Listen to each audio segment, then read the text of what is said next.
सभी को जय मसीह की। परमेश्वर आप लोगों को बहुत आगे बढ़ाए। पूरा हफ्ता परमेश्वर ने आप लोगों को संभाला है, अच्छा भोजन खिलाया, अच्छे वस्त्र पहनाए, अच्छी जगह पे रखा, नहीं तो हम कभी के नाश हो जाते। ये परमेश्वर का अनुग्रह है कि आज जो हम बचे हुए हैं। हालेलुया। परमेश्वर आपको बहुत बहुत आशीष दे, अपना कृपा भरा हुआ हाथ तुम्हारे सिर पर हमेशा रखे रखे। हालेलुया। आज वचन में चलेंगे। मत्ती रचित सुसमाचार 28 अध्याय उसकी 19 और 20।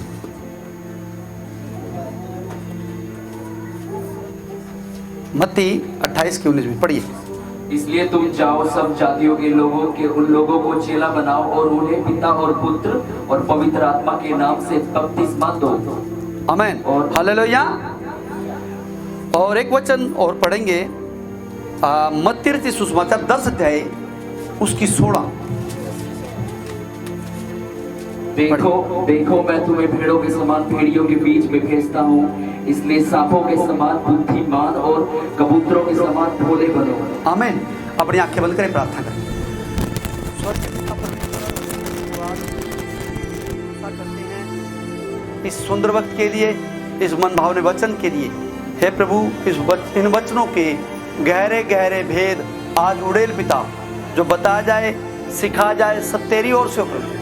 मैं ना बोलूं प्रभु जी, तेरी पवित्र आत्मा मुझ में होके बोलने पाए और तेरे बच्चों का विश्वास पिता अपने में बढ़ने पाए कि यहाँ पर पवित्र परमेश्वर के कार्य हो रहे हैं, पवित्र परमेश्वर हमसे बातें कर रहा है। प्रभु सच में आज तेरे लोगों को बदल दे प्रभु, तेरे बच्चों के जीवन में रूपांतरण होने पाए, तेरे बच्चे और अच्छे पवित्र हो जाएं, और प्रेम करने वाले बने, और प्रभु आत्मिक प्रेम में बढ़ जाएं, आत्मिक उन्माद में बढ़ जाएं। तेरा महिमा भरा हुआ हाथ, तेरा आशीष भरा हुआ हाथ, तेरा कृपा भरा हुआ हाथ इन बच्चों के ऊपर हमेशा रखा रहे प्रभु। मेरी जुबान को खोल दे प्रभु, तेरे बच्चों के हृदय को खोल दे प्रभु, ताकि जो बताया जाए, सिखा जाए, सुना जाए प्रभु आशीष का बनने पाए। प्रार्थना यीशु मसीह के नाम से, आमीन। हालेलुया। परमेश्वर का वचन बताता है कि तुम जाओ, सब जातियों के लोगों को चेला बनाओ। परमेश्वर का वचन क्या कह रहा है? तुम जाओ। परमेश्वर जब क्रूस पे टांग दिया, क्रूस पे टांगने के बाद वो मर गया। मरने के बाद उसने अपने चेलों से पहले बोला था कि मैं तीसरे दिन जी उठूंगा। क्या बोला था? मैं तीसरे दिन जी उठूंगा। और तो जब सरकार को याद था कि इसने ये बातें कही हैं, वहां के याजकों को याद था कि इसने ये बातें कही हैं कि ये तीसरे दिन जी उठा है, जी उठेगा, तो उन्होंने क्या किया, वहां पर पहरेदार नियुक्त कर दिए, उस कब्र के आगे पहरेदार खड़े कर दिए। हालेलुया। और तीसरे दिन जब प्रभु यीशु मसीह जी उठे, तो वो जो पहरेदार थे वहां पर आई, उन्होंने परमेश्वर को देखा। पतरस ने, हालेलुया, उन लोगों ने भी कहा ये कैसी बात है कि वो जी उठा। उन्होंने कहा तू विश्वास करो। और जब वो कमरे के अंदर बंद थे, तो वहां पर प्रभु यीशु मसीह आया और उनको कहा कि तुम अविश्वासी नहीं, विश्वासी बनो। धन्य वे हैं जो बिन देखे मुझ पे विश्वास करते हैं। तुमने तो देख के विश्वास किया है। वहां क्या कहता है कि जब तक मैं उसके हाथों में कीले ना घुसेड़ दूं, जब तक उसके हाथों में उंगली ना घुसेड़ दूं जहां पर कीले घुसी थी, तब तक मैं विश्वास नहीं करूंगा। तब प्रभु यीशु मसीह वहां पर प्रकट हुए तो क्या बोलते हैं? हे थोमा, हाँ अपनी उंगली लेके आ, देख यहाँ पे घुसेड़, और अविश्वासी नहीं विश्वासी बन। तो परमेश्वर के बेटे बेटियों, परमेश्वर देखो कितना बड़ा आपको प्रमाण दिया। यहाँ पर संसार के लोगों को निरुत्तर किया है परमेश्वर ने। संसार के जो अपने आप को याजक धर्म के ठेकेदार कहते हैं, उनको हालेलुया परमेश्वर ने निरुत्तर किया है, उनके बोलने को बंद किया है। आप देखिए कितनी बड़ी बात परमेश्वर ने यहाँ पर की है। तो आप सोच के देखिए, ग्लोरी टू जीसस। तब उसके बाद जब 40 दिन उनके साथ में रहा, जब स्वर्ग में उठाने पे था, तब परमेश्वर ने क्या कहा कि तुम जाओ, सब जातियों के लोगों को चेला बनाओ। ये परमेश्वर की एक आज्ञा है, तुम जाओ, सब जातियों के लोगों को चेला बनाओ। Glory to Jesus. उसने कोई काला गोरा नहीं देखा, अमीर गरीब नहीं देखा, फलाने बिरादरी का, फलाने धर्म का, ये नहीं देखा।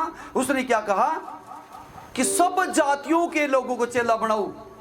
मैं परसों एक भाई मेरे पास आया और मैं उससे बातें करा तो पवित्र आत्मा ने मुझे एक बात दी कि अगर मान लो ये वाल्मीकि लोग हैं, ये धानक लोग हैं, ये कुम्हार हैं, अगर इस संसार के ईश्वरों के हिसाब से चलें, इस हिंदुस्तान के ईश्वरों के हिसाब से चलें, तो इन लोगों से परमेश्वर बात नहीं करेगा। ये वाल्मीकि से, धानक से, कुम्हार से, इनसे बात नहीं करेगा। परंतु परमेश्वर तो हर एक से बातचीत करता है, हर एक को बुला रहा है। इसका मतलब यह है परमेश्वर ने ये जाति पाति नहीं बनाई, ये धर्म नहीं बनाया, परमेश्वर ने सिर्फ इंसान बनाया, इसलिए लोग परमेश्वर की ओर मुड़े ही। ये परमेश्वर का आह्वान है कि लोग उसकी तरफ मुड़े। हालेलुया। परमेश्वर सबको न्योता दे रहा है, परमेश्वर सबको बुला रहा है। परमेश्वर सबको क्या कहता है कि सब जातियों के लोगों को चेला बनाओ। हालेलुया। तो ये कितनी बड़ी बात है ये। दूसरी तरफ परमेश्वर क्या कहता है, भेड़ों के समान, भेड़ियों के बीच में मैं तुम्हें भेजता हूं। दोबारा से पढ़ेंगे वचन को, मत्ती रचित सुसमाचार 10:16, थोड़ा थोड़ा करके। देखो मैं तुम्हें भेड़ों के समान भेड़ियों के बीच, मैं तुम्हें भेड़ों के समान भेड़ियों में भेजता हूँ। भेड़ के, अगर देखो सोच के देखो, अगर भेड़िया बना के भेजेगा तो वो जाके लड़ेंगे, उनके वो कहेगा ये मेरा इलाका है, ये मेरा इलाका है, यहाँ का ये जगह मेरी है। आज इंसानों में भी यही हो रहा है, ये फलाना राष्ट्र बने, ये धिकड़ा राष्ट्र बने, आज यही हो रहा है। ये लोग यहाँ से जाएं, आज बोलता जाएं। जैसे शेर कहता ना कि मेरा इलाका ये है, गिद्दड़ कहता मेरा इलाका है, और भेड़िया कहता मेरा इलाका है। दूसरा भेड़िया आ जाए तो उसको भगाने की कोशिश करेंगे। आज यही तो हो रहा है, ये मेरा इलाका है, यहाँ पर तो फलानी बिरादरी के लोग रहेंगे, दूसरी के नहीं रहेंगे। परमेश्वर के बेटे बेटियों, परमेश्वर ने कोई बिरादरी नहीं बनाई, परमेश्वर ने इंसान बनाया है, और परमेश्वर ने इंसान के लिए जमीन दी है, यहाँ पर सारे इंसान रहे। हालेलुया। जो इंसान है वही रहेगा, जो नंबर बन के रहेगा वही रहेगा, जो वो उखाड़ा जाएगा। जो आकड़ के खड़ा रहेगा वो उखाड़ा जाएगा। जब पेड़ों को आप देखते हैं ना, कई पेड़ आकड़ के खड़े रहते हैं, जब आंधियां आती हैं, तूफान आते हैं, तो क्या होता है, वो उखड़ जाते हैं, उनके हाथ और पैर टूट होते हैं। और कई पेड़ मैंने देखे, जब जैसे ही आंधी या तूफान आता है बिल्कुल जमीन के साथ लग जाते हैं, और जैसे ही वो आंधी निकलती है, वो तूफान निकल जाता है, गुजर जाता है, फिर से वो सही सलामत खड़े हो जाते हैं। हालेलुया। तो कितनी बड़ी बात है ये। तो परमेश्वर भेड़ के समान, भेड़ क्या है, भेड़ एक नम्रता को दिखाती है, उसका स्वभाव एक नम्र है, उसका स्वभाव अपनी आज्ञा, परमेश्वर की आज्ञा में चलने वाला है। परमेश्वर का स्वभाव क्या है, परमेश्वर की आज्ञा में चलने वाला है।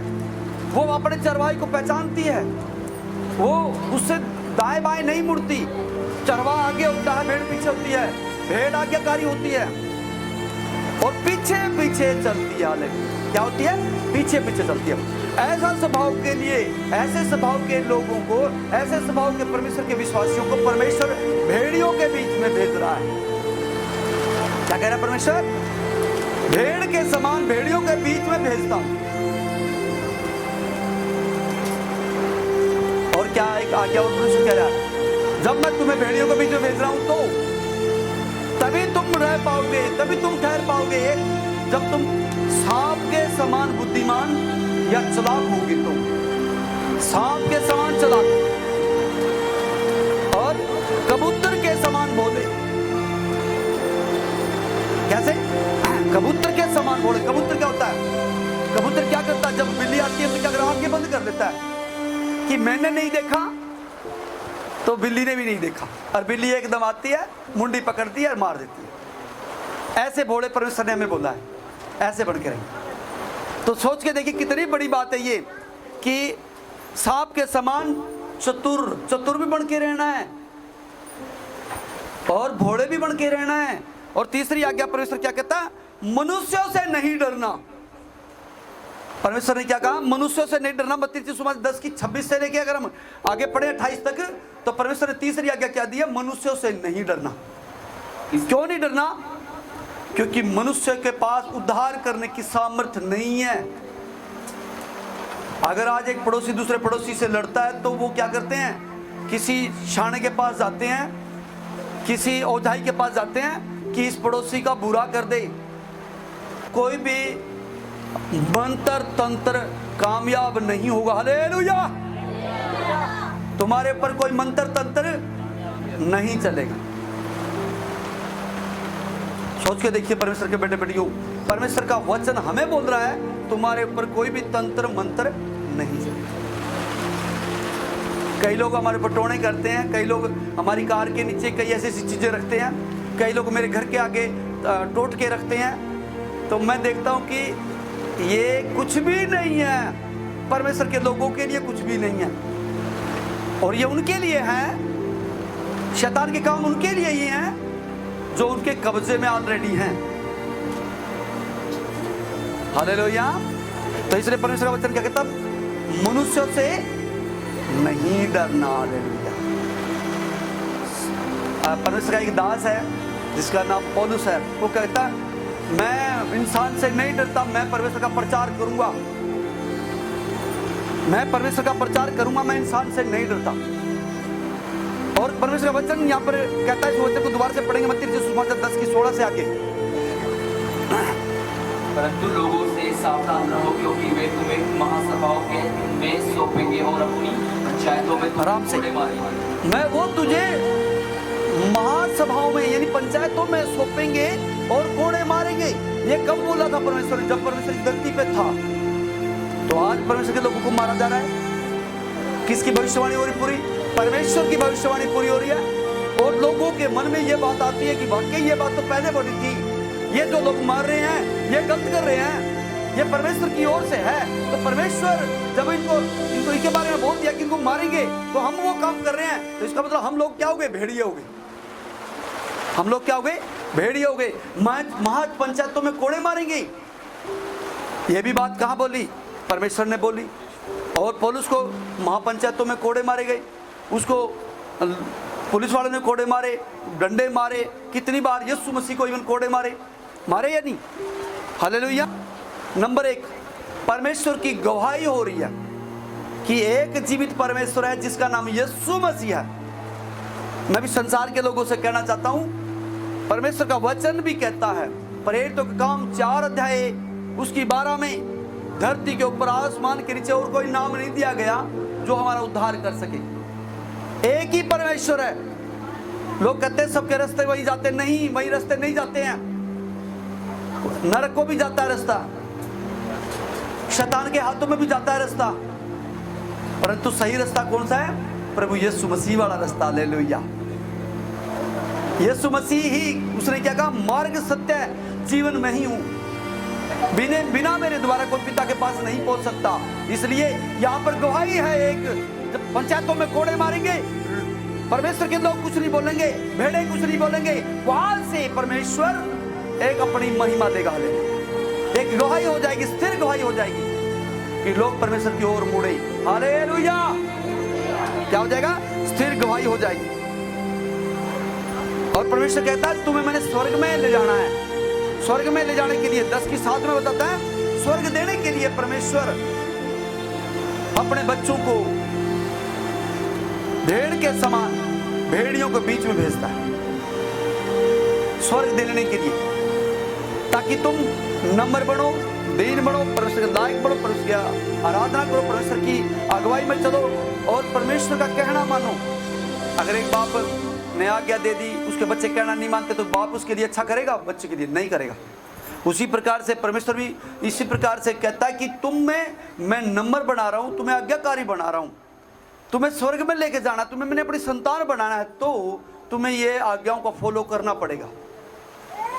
परमेश्वर की गवाही के लिए परमेश्वर अपने बच्चों को बोलता तुम्हें महासभाओं में सौंपेंगे। और यहां पर परमेश्वर एक बात कह रहा है, तुम ये चिंता मत करना क्या बोलेंगे, क्या उत्तर देंगे।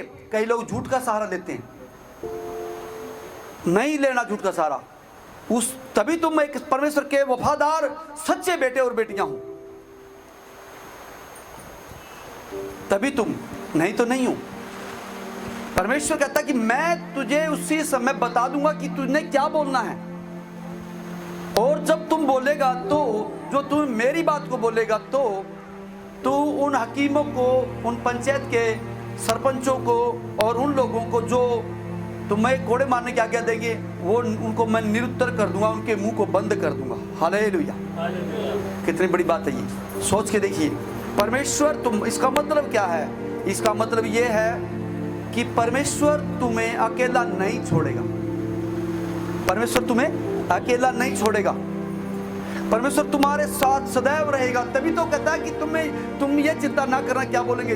उसी टाइम तुम्हारे हालेलुया मुंह में डाल दिया जाएगा कि तूने क्या बोलना है। मत्ती रचित सुसमाचार 10:20 में लिखा भी है ये कि बोलने वाले तुम नहीं होगे बल्कि मेरी आत्मा तुम में होकर बोलेगा। और जब बोला जाएगा परमेश्वर की ओर से ही तो वो निरुत्तर हो जाएगा। एक बार यीशु मसीह को कहते हैं, क्या कहते हैं कि तुम किस अधिकार से सुसमाचार प्रचार करते हो? किस आज्ञा से तुम सुसमाचार प्रचार करते हो? किसने तुम्हें अधिकार दिया है? किसने तुम्हें कहा कि ये प्रचार करो? यीशु मसीह क्या कहते हैं कि यूहन्ना का बपतिस्मा स्वर्ग में से था या पृथ्वी पर से था? बताइए। वो तो क्या बोलते हैं वो, तो अगर ये उन्होंने कुछ नहीं बोला, कोई जवाब नहीं दे पाए। क्यों नहीं दे पाए? परमेश्वर ने उनका मुंह बंद कर दिया। अगर ये कहें कि स्वर्ग से था तो कहते कि तुमने उसकी बात क्यों नहीं मानी, उसने मेरे बारे में बताया। अगर पृथ्वी से कहेंगे पृथ्वी से था तो उनको लोगों का डर था कहीं लोग हमें मार ना दे, क्योंकि वो उसे भविष्यवक्ता जानते थे और सच में वो भविष्यवक्ता या अग्रदूत था भी। यीशु मसीह के बारे में आगे यीशु मसीह आ रहा है, उसके बारे में बताने वाला अग्रदूत कौन था? यूहन्ना बपतिस्मा दाता था। हालेलुया। तो उसका चौथी बात उसके अंदर मत्ती रचित सुसमाचार 10:8 में बताता है, बीमारों को चंगा करो। क्या कहता है परमेश्वर? बीमारों को चंगा करो, मरे हुओं को जिलाओ, अधर्मियों को धर्मी बनाओ। धर्मी कौन है? धर्म की परिभाषा क्या है? धर्म की परिभाषा यह कि अच्छे काम करो, लोगों की भलाई करो, उल्टे काम ना करो, यह होता धर्मी। सेत में तो तुमने पाया है, सेत में तो दो। क्या बोलता परमेश्वर? तुम्हें मैंने फ्री ऑफ कॉस्ट वचन दिया है, फ्री ऑफ कॉस्ट चंगाई दी है और फ्री ऑफ कॉस्ट तुम आगे दो। हालेलुया। किसी को पवित्र आत्मा मुझे बता रहा है, किसी को पेट में तकलीफ है, पेट में तकलीफ, जल्दी अपना हाथ खड़ा करें। एक यहां पर पेट में तकलीफ, पीछे जल्दी से आगे आए, प्रार्थना करेंगे। Hallelujah. Oh glory to Jesus. इस जगह पेट में तगड़ा दर्द हो रहा है किसी को, प्रभु यीशु प्रार्थना करते हैं। इधर आ जाओ जल्दी से। कहां पे दर्द हो रहा है? हाँ, हालेलुया। स्वर्ग के पिता परमेश्वर प्रार्थना करते हैं बहन के लिए जिनको यहाँ पे दर्द है। प्रभु तेरे नाम से इस दर्द को डांट दे, यीशु के नाम से। ऐ दर्द दूर हो यीशु के नाम में। प्रभु तेरी पवित्र आत्मा कार्य करे, इसी समय तेरी बेटी चंगी हो जाए यीशु के नाम। ऐ रोग दूर हो प्रभु, तेरे कोड़े खाने से हम चंगे हुए हैं। उन कोड़ों को स्मरण करते हैं, उन कोड़ों में शिफा छुपी है, वो शिफा तेरी बेटी के ऊपर आ जाए। प्रार्थना प्रभु यीशु मसीह के नाम, आमीन। हालेलुया। विश्वास करें परमेश्वर ने आपको चंगा कर दिया, विश्वास के द्वारा परमेश्वर चंगा करेगा। हालेलुया। तो ये 4 बातें बताई। पहली बताई कि परमेश्वर हमसे कहता है कि तुम सांप के समान बुद्धिमान, दूसरा कबूतर के समान भोले, और तुम्हें स्वर्ग देने के लिए चौथी बात, तुम उनके बीमारों को चंगा करो, तुम उनके बीमारों को चंगा करो। हालेलुया। तो परमेश्वर हमें हमारे जीवन में स्ताव को क्यों अनुमति देता है? परमेश्वर, इधर गौर से सुनिए, परमेश्वर हमारे जीवन में सताव को यानी कष्टों को क्यों अनुमति देता है? क्या सताव तुम्हें परमेश्वर से अलग कर सकता है? बोलिए। क्या तुम्हारे घर में कलेश आ जाए तुम प्रभु यीशु मसीह को छोड़ दोगे? क्या तुम्हें कोई भी फलानी सेना दिकड़ी सेना वाले आके तुम्हें परमेश्वर से दूर करेंगे, क्या तुम परमेश्वर से दूर हो जाओगे? क्यों नहीं होगे? क्योंकि यीशु मसीह के पास जीवन है, यीशु मसीह मीठा परमेश्वर है, यीशु मसीह प्यारा परमेश्वर है। हालेलुया। हम जान दे देंगे परंतु परमेश्वर से दूर नहीं होंगे। हालेलुया।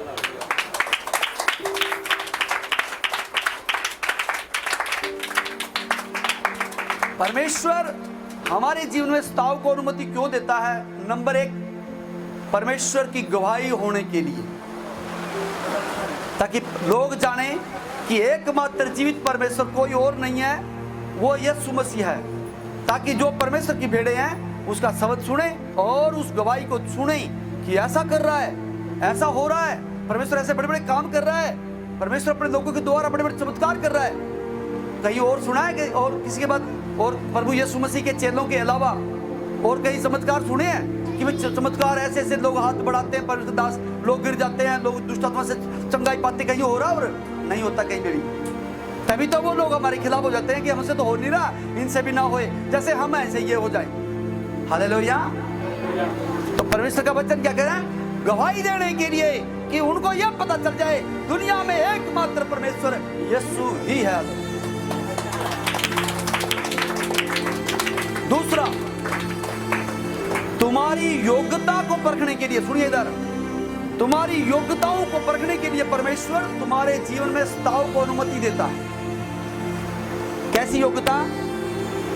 तुम्हारी कठोरता को खत्म करने के लिए परमेश्वर स्ताव को अनुमति देता है ताकि तुम आज्ञाकारी बन जाओ। दूसरी आज्ञा, तुम आज्ञाकारी बन जाओ, परमेश्वर की इच्छा के अनुसार जीवन व्यतीत करो, इसलिए परमेश्वर स्ताव को अनुमति देता तुम्हारे जीवन के लिए। तीसरा, तुम परमेश्वर के ऊपर पूरी तौर पर निर्भर करो। हर एक बात में, खाने के लिए, पीने के लिए, रहने के लिए, हर एक बात में परमेश्वर के ऊपर निर्भर करो। परमेश्वर यह चाहता है। चौथी बात, परमेश्वर को प्रथम स्थान देने के लिए, ताकि परमेश्वर ही प्रथम स्थान के योग्य है और उसे प्रथम स्थान मिले, इसलिए वो हमारे जीवन में स्ताव को अनुमति देता है। कौन कौन समझ गया इन बातों को? 4 बातें बताई हैं। नंबर 1, तुम्हारी कठोरता खत्म करने के लिए, तुम्हें आज्ञाकारी बनाने के लिए, परमेश्वर के ऊपर तुम पूरी तौर पे डिपेंडेंट, निर्भर हो। चौथी बात, परमेश्वर को प्रथम स्थान देने के लिए। हालेलुया। परमेश्वर को प्रथम स्थान, परमेश्वर ही को प्रथम स्थान देना भी है। मेरे को एक भाई मिला, कहता मेरे लिए तो माता पिता सब कुछ है, मैं तो प्रथम स्थान उसे ही दूंगा। मैंने कहा भाई, जिसने तुम्हें अच्छे माता पिता दिए, हालेलुया, तो अच्छे माता पिता किसने दिए? परमेश्वर ने। तो प्रथम स्थान भी किसका होना चाहिए? परमेश्वर। हालेलुया। एक बात और परमेश्वर की आत्मा मुझे बता रही है, आपको पता है कि जब परमेश्वर हमारे जीवन में स्ताव को अनुमति देता है तो आप परख सकते हो कि आपका भाई आपका सच्चा शुभचिंतक है या नहीं, आपका रिश्तेदार, आपका पिता, आपकी माता, आपकी बहन, आपके पड़ोसी आपका सच्चा शुभचिंतक है या नहीं। आप इस बात को परख सकते हो। एक है बच्चन इसमें, भाई भाई को घात के लिए सौंपेगा, आप उस समय परख सकते हो कि वो तेरा सच्चा भाई है कि नहीं। अगर वो सच्चा भाई होगा तो तुम्हें परमेश्वर की आराधना में आने से रोकेगा नहीं। हालेलुया। पिता बेटे को घात के लिए सौंपेगा, उस टाइम पिता की परख होगी कि पिता सच में हमारा शुभचिंतक है या नहीं। अगर वो परमेश्वर से आने से रोक नहीं रहा है तो वो तुम्हारा शुभचिंतक है, और अगर रोक रहा है तो वो तुम्हारा सच्चा शुभचिंतक नहीं है। तुम परख सकते हो ये शैतान का दूत है जो शैतान की अगुवाई में चल रहा है और मुझे दूर हटा रहा है। पिता बेटे को, बच्चे पिता को घात के लिए सौंप देंगे। पड़ोसी तो आजकल सौंप ही रहे हैं, दुनिया के लोग तो सौंप ही रहे हैं। वो तुम परख सकते हो, तुम्हें दूर हटा रहे हैं तो समझ लीजिए कि वो परमेश्वर के बंदे नहीं हैं, वो भेड़ के भेष में भेड़िए हैं और वो परमेश्वर से हमें दूर हटा रहे हैं। और हमने हटना नहीं है। अगर तुम हट गए, परमेश्वर वचन कहता अंत तक धीरे धीरे रहेगा, उसी का उद्धार होगा। अंत तक धीरे रहना, प्राण देने तक वफादार रहना है। परमेश्वर दासों को क्यों मारा जा रहा है? क्योंकि वो प्राण देने तक वफादार होते हैं, इसीलिए जेल जाने तक भी नहीं डरते। कई पास्टरों को पकड़ा जा रहा है, ले जाते हैं, उनको प्रार्थनाएं क्या कर रहे थे भैया? प्रार्थना कर रहे थे। क्या कर रहे थे भाई? आराधना कर रहे थे। क्या कर रहे थे भाई? उसके जीवन में चंगाई लेके आ रहे थे। क्या कर रहे थे भाई? उसको एक अच्छा बना रहे थे। लोगों को पसंद कौन से हैं? हमारे देश के अंदर कौन से लोग पसंद है? जो दारू पीने वाले के साथ दारू पीने वाला हो जाता है। हालेलुया। गलत आदमी के साथ गलत आदमी बन जाए तो उनको ये अच्छा लगता है। बीड़ी पीने वाला इनको अच्छा लगता है। परमेश्वर के लोगों के लिए और लोगों के लिए, हमारे हिंदुस्तान के लिए प्रार्थना करते हैं, इनको अच्छा नहीं लगता है। वो चुगली करने वाला इनको अच्छा लगता है। जो एक जाके गुंडा बन जाए वो अच्छा लगता है। फिर जड़ें क्यों खोद रखी भैया? खोद दो जड़ों को, करने दो उनको गुंडागर्दी, मारो पिटो, उधम मचाओ, जेल में बंद कैदी। और आप लोगों में जो परमेश्वर के लोगों को रोकते हैं, अंतर क्या है? कुछ भी अंतर नहीं है। ये भी गुंडे, वो भी गुंडे, ये भी बदमाश, वो भी बदमाश, ये भी भेड़िए, वो भी भेड़िए। अंतर क्या रह गया? कोई अंतर नहीं है। इसलिए परमेश्वर के बेटे बेटियों, परमेश्वर का वचन हमें क्या कहता है? हमें परमेश्वर ने नंबर बनाया है, हमें परमेश्वर ने दीन बनाया है। परमेश्वर हमारी कठोरता खत्म कर रहा है। हालेलुया। तो परमेश्वर की जो देखिए कितनी तगड़ी वाणी है। परमेश्वर हमें योग्य बना रहा है ताकि हालेलुया हमारे अंदर कोई कठोरता ना रहे। इसके अंदर की इजराइल का उदाहरण दे दीजिए, देख लीजिए। इजराइल को परमेश्वर ने चंद दिनों में हालेलुया मिस्र की गुलामी से इजराइल में पहुंचाना था, परंतु क्या हुआ? 40 साल लग गए। और कितने लोग वहां पर पहुंचे? केवल 2 लोग जो परमेश्वर के जो लोग थे, एक का नाम कालेब और दूसरे का नाम यहोशू था। वो गए वहां पे, उन्होंने बलवा नहीं किया, उन्होंने कठोरता नहीं की, वो गुस्सा नहीं किया। वो परमेश्वर के पीछे जैसे चरवाहे के पीछे भेड़ें चलती हैं, ऐसे चलते रहे, चलते रहे, चलते रहे और अंत में इजराइल में पहुंचे। उसी प्रकार से जब हमने स्वर्ग पाना है तो हमें चलते चलते बिना कोई कठोरता किए, बिना कोई गुस्सा करते हुए, बिना कोई विरोध करते हुए हमने परमेश्वर के पीछे चलना है। हालेलुया। तब हम परमेश्वर के अच्छे बेटे और बेटियां बन पाएंगे। ये जो परख है, देखिए तुम्हें हटाने की जरूरत नहीं पड़ेगी, क्योंकि तुम्हारी जड़ मजबूत होगी।